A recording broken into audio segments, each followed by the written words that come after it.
आप सभी दर्शकों के समक्ष एक बार फिर कुछ विचारों को लेकर रूबरू हुए हैं। आप जानते हैं कि जिंदगी बहुत अनमोल है।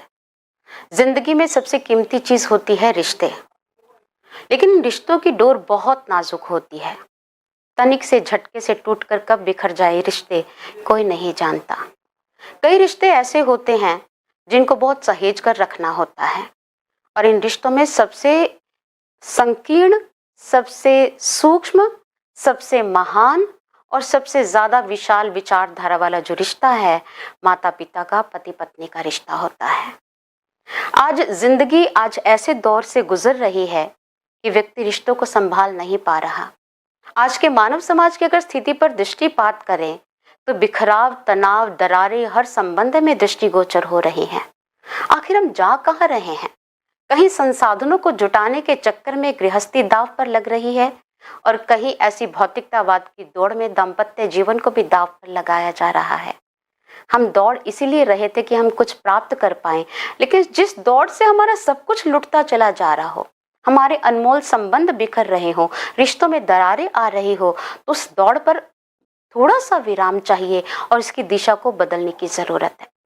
जैसे हम किसी रॉकेट को जब वैज्ञानिक साइंटिस्ट लॉन्च करते हैं तो दो चीजें चाहिए होती, force of upthrust and the second one is angle of projection.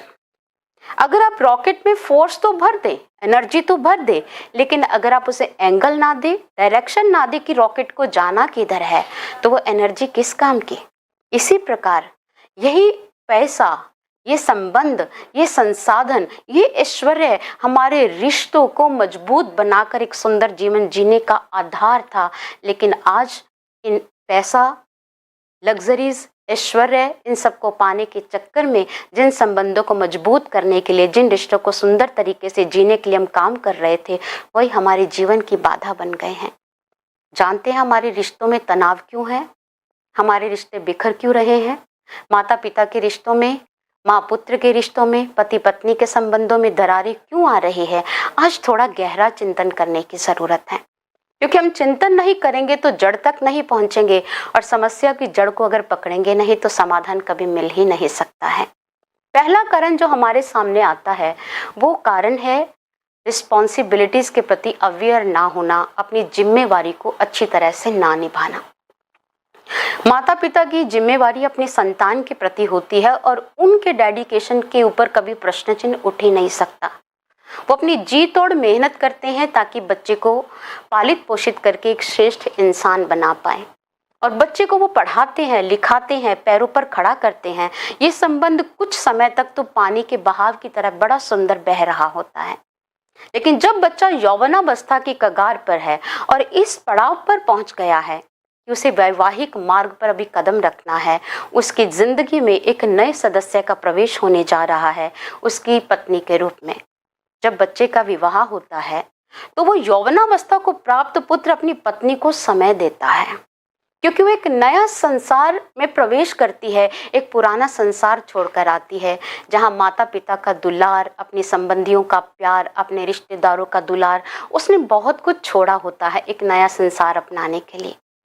पति उसे अपने संसार में लाने के लिए उसे प्यार देता है, उसे समय देता है, और यहीं पर एक प्रक्रिया हर एक परिवार में नजर आती है। माता पिता को लगता है ये बच्चा हमें तो बहुत प्यार करता था, शादी होते ही पत्नी का हो गया, और पत्नी ने आते ही हमारे बच्चे की सोच को बदल दिया। ये हर घर की कहानी है, आपके घर की कहानी, हम में से हर एक व्यक्ति के घर की कहानी, और यही नकारात्मक सोच हमारे संबंधों में दरार को जन्म देती है।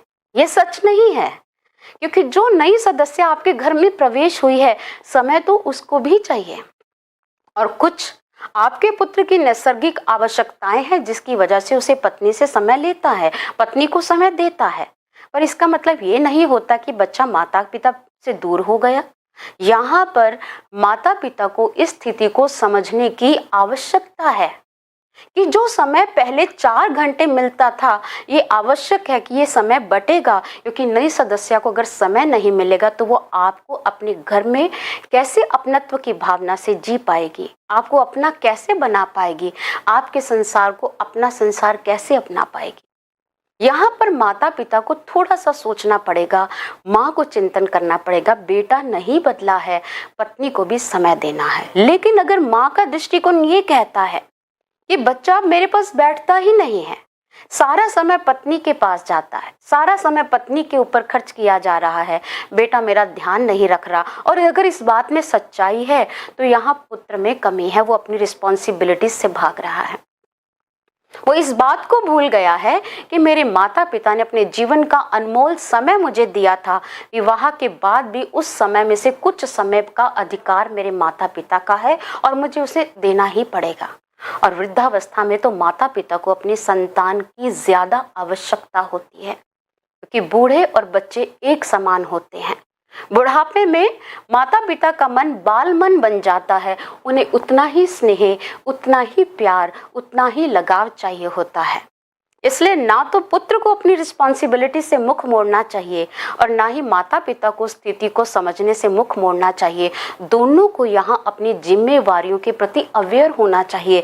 अवेयर होंगे तो घर में नई आई बहू कभी भी आपकी नकारात्मक सोच का हेतु नहीं बनेगी। इस बात को अवश्य ध्यान में रखिए। हमारे जीवन में रिश्तों में दरार तब पड़नी शुरू होती है कि जब हम रिश्ते जो एक संपत्ति के रूप में हमें मिलते हैं, हम उस पर अधिकार तो रखते हैं, लेकिन हम अपनी रिस्पॉन्सिबिलिटीज के प्रति अवेयर नहीं होते और अपनी जिम्मेवारियां निभाते नहीं हैं। हम अपने ऐतिहासिक पात्रों से बहुत कुछ सीख सकते हैं। हमारे महापुरुषों ने अनेकों अनमोल ग्रंथ हमें दिए, क्यों दिए हैं, किस वजह से दिए? इसी वजह से कि हम इन ग्रंथों से, इन ऐतिहासिक पात्रों से कुछ सीख पाएं। आप सुग्रीव का जीवन चरित्र देखिए। रामचरितमानस में किष्किंधा कांड के अंतर्गत सुग्रीव का व्याख्यान मिलता है। श्री राम जी ने उनसे दोस्ती की, उन्हें विश्वास दिया, आश्वासन दिया कि तुम्हारी पत्नी जो तुम्हारे भाई ने हरण कर ली है, मैं वापस लौटाऊंगा, तुम्हारा साम्राज्य, तुम्हारी संपत्ति वापस दिलवाने में मदद करूंगा। उन्होंने अपनी रिस्पॉन्सिबिलिटीज जो एक मित्र के प्रति थी निभाई, लेकिन सुग्रीव अपनी रिस्पॉन्सिबिलिटी से भागा और श्री राम उसे वार्निंग देते हैं, उसे अवेयर करते हैं। लक्ष्मण के द्वारा उसे वार्निंग मिलती है, वो सजग हो जाता है। वार्निंग का मतलब क्या है? हमारे धार्मिक ग्रंथ हमारे लिए चेतावनी ही तो है। कभी भी धार्मिक ग्रंथ, कभी भी धर्म व्यक्ति को डराता नहीं है, भीरू नहीं बनाता, उसे अवेयर करता है कि इस परिस्थिति से इतिहास के पात्र निकले तो इस समस्या का सामना करना पड़ा, और इस स्थिति से अगर इतिहास के पात्र लड़े तो समस्या का समाधान इस रूप में सामने आया। इन ग्रंथों से सीखने की जरूरत है। ये ग्रंथ हमें कभी परंपरावादी या प्रौढ़वादी नहीं बनाते, इनसे सीखे। जिस प्रकार सुग्रीव को वार्निंग मिली, ये धार्मिक ग्रंथ भी हमें कहते हैं कि आपको हम चेतावनी दे रहे हैं, अपने संबंधों के प्रति सजग हो जाइए, अपनी जिम्मेवारियां दिल से निभाइए। ये दरारें कभी जन्म नहीं लेंगी और रिश्ते सुंदरता के साथ बाखूबी हम निभा पाएंगे। श्री राम जी का जीवन चरित्र देखिए।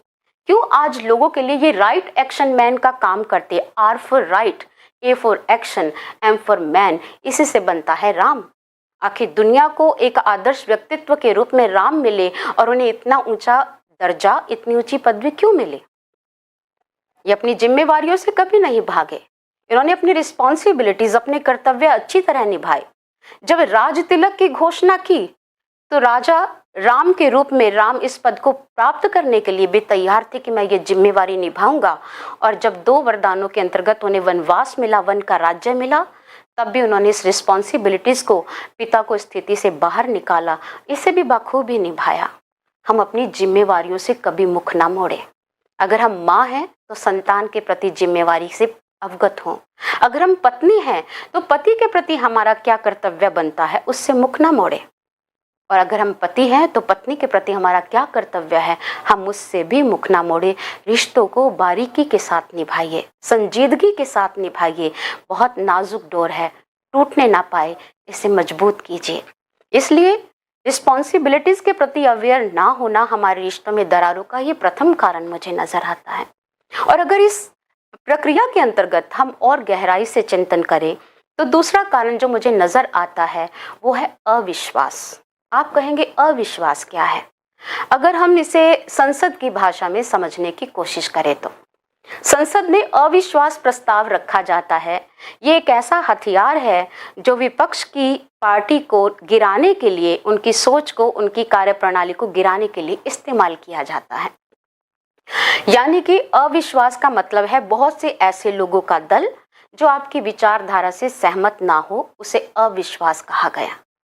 और अविश्वास अगर रिश्तों में आ जाए, पत्नी पति के प्रति विश्वास ना रख पाए, बच्चे का अपने माता पिता से विश्वास उठ जाए, माता पिता का अपनी संतान से विश्वास उठ जाए, तो जिंदगी बेमानी सी हो जाएगी, जिंदगी की सुंदरता हाथ से चली जाएगी।